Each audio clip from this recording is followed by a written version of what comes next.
Ya misalkan contohnya gini, anak dengan cerebral palsy ya belum bisa duduk nih secara stabil, duduknya masih menggunakan support dari tangannya gitu. Iya. Nah, itu kan harus kita tingkatkan.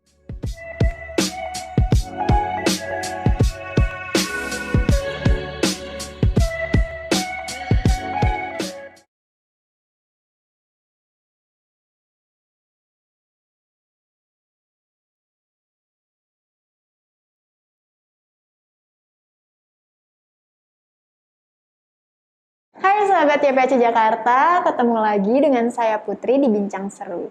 Nah, pada episode hari ini kita akan mengobrol dengan salah satu fisioterapis YPAC Jakarta. Halo Mas Aji, apa Halo. kabar? Ya, alhamdulillah baik. Kita ketemu lagi ya Mas ya? Iya, betul. Nah, jadi kalau sebelumnya kita udah berbincang dengan Mas Aji seputar fisioterapis, hari ini kita mau ngobrol tentang fisioterapinya nih Mas pada anak dengan berkebutuhan khusus. Jadi mungkin lebih spesifik ya Mas ya. Betul. Karena kan sekarang ini lagi pandemi nih Mas. Betul. Nah, terus aku tuh banyak dapat cerita dari orang tua seperti mereka tuh belum berani untuk ngajak anaknya tuh ke tempat layanan terapi gitu. Macam-macam sih alasannya, ada yang karena memang takut virus gitu walaupun kita sudah protokol khusus ya. Terus ada juga yang memang karena akses, kan harus naik kendaraan umum ya Mas ya kalau sekarang ya, dan pengurusan suratnya juga susah, terus juga di kendaraan umum ketemu orang yang nggak dikenal gitu. Terus kendaraan pribadi juga nggak punya, kalau naik taksi juga kan biayanya lumayan. gitu. Jadi kayak mereka tuh bingung, katanya aduh gimana ya Bu, anak saya udah mulai kaku badannya, katanya kayak gitu. Nah, hari ini nih mumpung kita sedang bertemu dengan Mas Aji, mungkin boleh nih Mas di-share, ada nggak sih tips untuk terapi anak berkebutuhan khusus di rumah selama pandemi?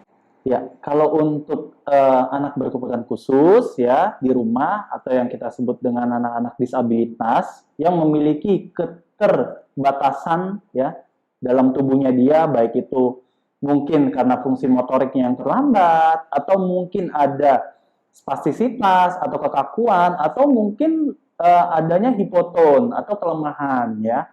Jadi di sini kita sangat penting untuk memperhatikan kondisi si anak. Kenapa? Karena pada saat terapi itu adalah saat-saatnya kita untuk memaintain atau meningkatkan atau mengoptimalkan kondisi si anak gitu. Nah, pada saat pandemi ini banyak anak di rumah yang mengalami penurunan. Betul, betul Pak. Baik itu penurunan fungsi ototnya, ya, baik itu kekakuannya makin meningkat, baik itu nanti juga konsentrasinya hilang ya. Karena apa? Karena tidak pernah distimulasi. Nah, gitu. Nanti kalau pada era sebelum pandemi itu kan mereka rajin ya. Ya, rajin datang ke tempat terapi-terapi gitu. Nah, tempat terapi itu ya kita melakukan stimulasi. Tujuannya untuk mempertahankan kondisinya, meningkatkan kemampuannya dan mengoptimalkan kemampuan yang dia punya.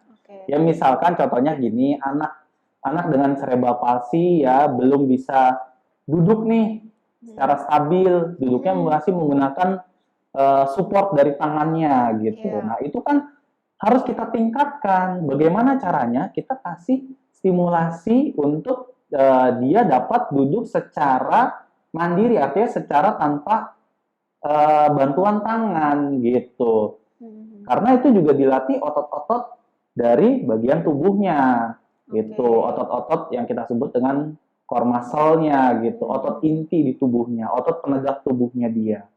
Gitu. Nah, kalau di rumah apa sih yang biasa dilakukan di rumah biasanya? Nah, ya orang tua mungkin ada beberapa yang anaknya hanya diletakkan saja di bed, dia tidur, banyakkan tidur ya. Kalau di tempat terapi kan kita menyediakan alat khusus yang kita sebut dengan adaptive seat misalkan atau stand in table ya, khusus untuk dia untuk berdiri ya, belajar untuk keseimbangan berdiri seperti itu. Nah, kalau di rumah nih dia banyakkan tidur, artinya apa? Ototnya tidak pernah terlatih ya, fleksibilitasnya jadi rigid, jadi dia tidak ada fleksibilitasnya, jadi tidak ada pergerakan di sendinya. sehingga sendinya menjadi kaku. Oke. Nah, ketika kaku, apa yang terjadi? Tonusnya meningkat, gitu. Apa tuh Mas tonus itu? Tonus itu adalah kekuatan ototnya, gitu. Nah, ototnya itu bisa meningkat, bisa rendah, kayak gitu kan. Nah, itu yang kita harus garis bawahi ya.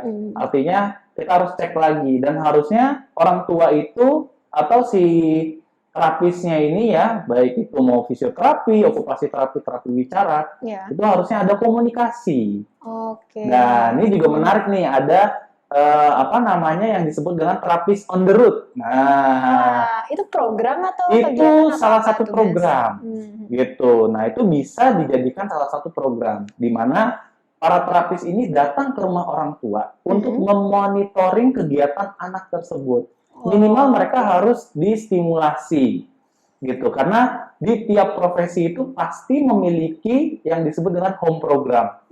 Orang tua bisa melakukannya di rumah, ya, dengan melakukannya sendiri, tapi dengan monitoring dari si terapisnya. Oh begitu. Iya. Mas, tapi sebenarnya itu orang tua nih selama belum berani ke tempat terapi, boleh nggak sih kayak nanya ke terapisnya, misalnya kalau ada keluhan atau apa, itu perlu nggak sih disampaikan ke terapis? Harusnya boleh. Ya? Makanya itu yang tadi saya bilang adalah orang tua harus berkomunikasi dengan si terapisnya, gitu. Betul. Kalau tidak ada komunikasi, ya tidak terbangun programnya. Seperti itu, untuk goals si anak tersebut. Oke. Karena dari fisioterapi sendiri yang diusahakan adalah anak setiap hari itu harus beraktivitas atau bergerak ya Mas ya? Iya, betul. Karena kalau tidak ada gerakan, peredaran darahnya tidak lancar, endurance-nya dia turun, kemampuan oksigennya juga jadi turun ya, sehingga anak itu jadi malas, jadi tidak mau gerak. Nah, ditambah lagi asupan makanan yang terus masuk ya, artinya nanti badannya makin gemuk dan makin susah untuk bergerak. Itu bisa jadi catatan khusus ya orang tua di rumah yang kadang kan abah ini selama WFH pandemi jadi makin mager biasanya. Iya betul, jadi makin mager, makin tiduran, nonton TV, main gadget gitu. Dan orang tua juga kadang-kadang ada yang mungkin repot ya, mungkin kita juga nggak tahu di rumahnya apakah anaknya banyak, jadi dia tidak terurus, seperti itu juga ada kasus seperti itu. Gitu. Nah itu juga ya butuh fisioterapi yang datang ke rumah, ya home visit lah sebutannya. Gitu. Kalau memang tidak bisa menstimulasi anaknya, ya panggil tenaga terapisnya untuk datang ke rumah. Oh bisa gitu. Ya Mas ya, sebenarnya ada beberapa yang menyediakan seperti itu. Ada beberapa rumah sakit, klinik tumbuh kembang itu menyediakan. Oke. Nah, ini balik ke Undang-Undang Disabilitas nih Mas, nomor 8 tahun 2016. Di situ kan disebutkan kalau disabilitas ini jenisnya beragam. Ada intelektual, ada mental, fisik, dan sensorik gitu kan. Nah, sebenarnya dari tiap masing-masing kondisi disabilitas ini kan mereka butuh terapi yang berbeda-beda ya Mas? Iya, betul. Dan ini yang selalu dibicarakan oleh orang tua. Ingin terapi karena ingin anaknya sembuh dari kondisi tersebut. Iya. Nah, sekarang mumpung ada Mas Aji nih, sebenarnya terapi itu bisa menyembuhkan atau enggak sih Mas? Sebenarnya untuk kondisi disabilitas ya. Ya, kalau sembuh sih tidak ya, karena ini bukan penyakit. Sekali lagi ini bukan penyakit. Ini adalah kondisi. Ya, kondisi di mana memang ada kerusakan di otak ya, terutama misalkan kasus CP gitu.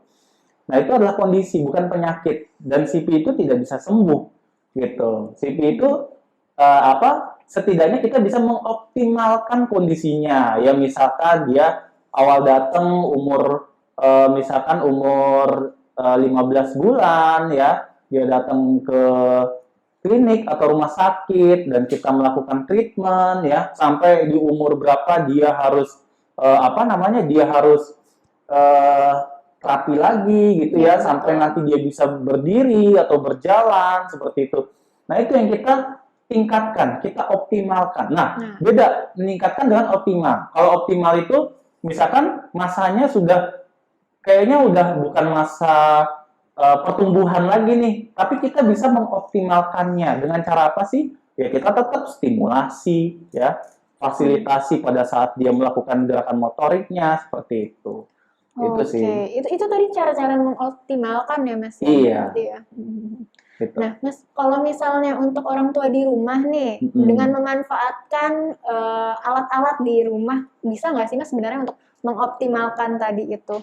Ya, kalau untuk alat di rumah itu kayaknya sulit ya, gitu. Karena sayang banget ya. kadang terapis aja itu harus berpikir secara kreatif mungkin nih gimana sih caranya, misalkan dia mau belajar duduk nih dengan hand supportnya, dengan bantuan tangan. Nah, sedangkan tangannya dia nih menekuk nih, gitu. Nah, ini kan harus diganjel nih. Untuk awal nih kan harus diganjel gitu, supaya level sendinya ini, rangsangan yang ada di sendi ini berfungsi. Nah, misalnya kalau di kita ini ada yang namanya back slap ya. Alat gitu. yang Alat khusus ya itu yang nanti dibuat sama profesinya ada tuh gitu. Mungkin nanti bisa diangkat tuh profesinya. Kita spill dikit, namanya ortotik prostetik. Iya, ortotik prostetik. Nanti kita akan bahas mungkin ya betul, di episode selanjutnya. Nah, itu nanti kita pakai. Nah, kalau di rumah nggak ada itu, apa sih yang bisa dilakukan? Kita bisa sebenarnya pakai kalender. Gitu, kalender kita lilit, terus kita ikat kayak gitu. Itu kan pengganti, tapi kan itu tidak selamanya bisa. Gitu. Artinya mudah rusak karena bahannya kertas, gitu kan. Kalau ini kan enggak, bahannya khusus. Dan itu pun perlu konsultasi dengan terapisnya ya, Mas. Iya, Ini dengan terapis. Perlu diapain dan harus pakai apa gitu ya. Iya, betul. Nah, kan nggak bisa kita ngarang-ngarang sendiri, oh ini kayaknya nggak mau lurus nih, kita perlu kasih kalender gitu. Iya, setuju kalau itu. Berarti memang harus banget berkomunikasi terus dengan terapis ya. Betul. Mengenai hal ini. Iya. Sayang sekali. Kalau misalnya untuk seperti dipijit atau di cara menstimulus, itu bisa nggak sih Mas untuk orang tua sendiri di rumah? Bisa. Bisa. Kita kan sebutannya stimulasi untuk taktilnya, sentuhannya, ya. Sentuhannya tuh harus dirangsang terus karena ada beberapa yang hiposensitif. Apa tuh Mas hiposensitif? Hiposensitif tuh artinya ketika ada sentuhan dia tidak ada respon. Nah, yang kita harapkan ketika kita sentuh gini kan harusnya respon. Contoh Mbak Putri lagi bengong. Saya sentuh nih, Mbak Putri gitu. Respon nggak? Pasti kan akan nengok, apa ya? Gitu. Nah, kalau ini kan dia disentuh, diem aja. Karena kita ajak ngomong juga diem aja. Artinya fungsi indranya juga tidak bagus gitu. Artinya kita harus cek lagi nih, apakah visualnya kena, apakah auditorinya kena, artinya penglihatannya, pendengarannya, penciumannya, dan keseimbangannya dia terganggu atau tidak gitu. Nah, itu harus dicek benar-benar di asesmen gitu. Ada program asesmen berarti ya Mas? Ya, kalau di YPAC Jakarta itu ada program asesmen. Itu terdiri dari banyak tim terapis, fisioterapi, okupasi terapi, terapi bicara ya. Terus ada lagi tenaga psikologi ya. Ada lagi dokter umum ya, seperti itu dokter anak, dan nanti kalau dibutuhkan bisa kita rujuk ke THT, ke bagian radiologi dan sebagainya. Itu untuk kemampuan dengar, kondisi saraf dan lainnya ya Mas?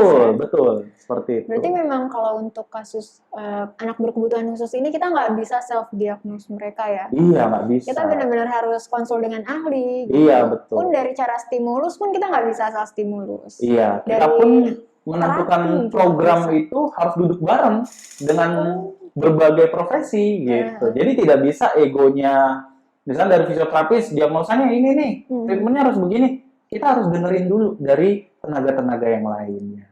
Gitu. Nah, karena aku tuh sering dapat cerita ya Mas ya, kalau aku kan pekerja sosial, jadi kadang kalau aku home visit dengan orang tua gitu, sharing tentang gimana sih ini pengalaman dari masa kehamilan sampai mendapatkan diagnosa disabilitas. Itu lumayan loh, orang tua itu yang ketika anaknya nggak bisa gerak, nggak mau gerak atau lemas, mereka tuh bawa ke tukang pijit atau tukang urut loh Mas. Iya. Itu berarti harusnya menjadi concern ya. Iya. Di saat-saat seperti itu harus langsung ke dokter berarti ya. Karena kan kita mengejar masa golden age-nya dia.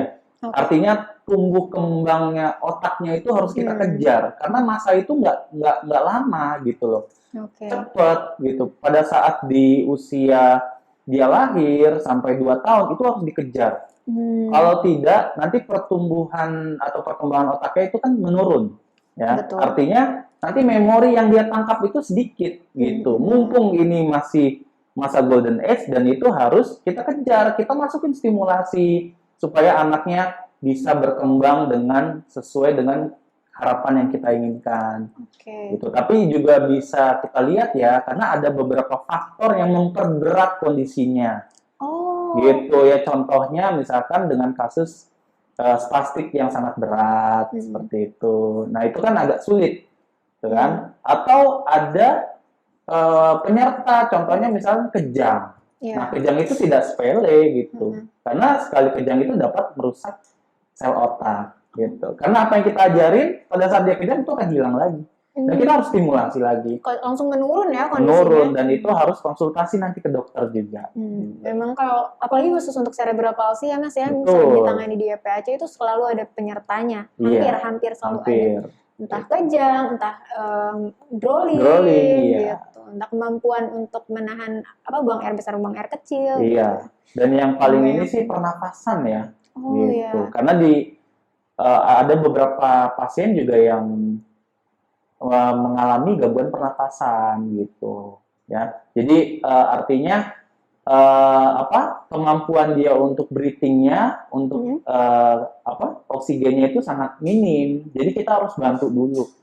Gitu. Pakai alat atau ada nanti tekniknya? treatment khusus gitu. Oke, keren. Jadi nggak alat ya berarti ya, kalau ketika oksigennya lagi nggak lancar, nggak bagus, itu ada posisinya, nanti gerakannya, nanti dibantu oleh si terapisnya. Wah, gitu. ini hebat, baru tahu loh. Ini ada ya. Kukira tuh kalau oksigennya sudah tersendat tuh harus pakai alat atau pakai apa. Jadi nggak boleh langsung ke treatment inti tuh, harus persiapan dulu. Kan di mana-mana kalau mau olahraga tuh harus ada pemanasan tuh. Nah, pemanasannya itu kita siapin dulu positioning dulu ya. Kita relaksasi dulu biar kapasitas oksigennya oke gitu. Karena mempengaruhi dia terhadap endurance-nya dia pada saat nanti latihan gitu. Nah, selanjutnya apa? Kita siapin dulu di sendi-sendinya ya supaya tidak ada kekakuan. Supaya nanti pada saat melakukan aktivitas dia bisa full LGS-nya, lingkup gerak sendinya tuh bisa full ya, seperti kita normal gitu. Oke, berarti kalau disimpulkan ya Mas, tiap kondisi itu treatmentnya selalu berbeda ya? Bisa berbeda? Bisa berbeda, karena satu diagnosis belum tentu sama treatmentnya. Dan kita nggak bisa ngediagnosa sendiri, terus kita treatment sendiri. Gitu. Semuanya harus konsul dengan ahli ya? Iya. Ya, maupun yang belum tahu diagnosa, ataupun yang sudah terdiagnosa dan sudah mendapatkan perawatan, itu harus tetap keep in touch terus ya dengan terapisnya. Betul. Walaupun pandemi, berarti harus tetap terus-terusan nih. Iya. Gitu. Oke deh Mas Aji, ini terima kasih banyak kalau aku dapat ilmu lagi. Iya, sama-sama Mbak Putri. Semoga untuk sahabat YPAC Jakarta juga senang dengan sesi ngobrol aku dengan Mas Aji hari ini gitu.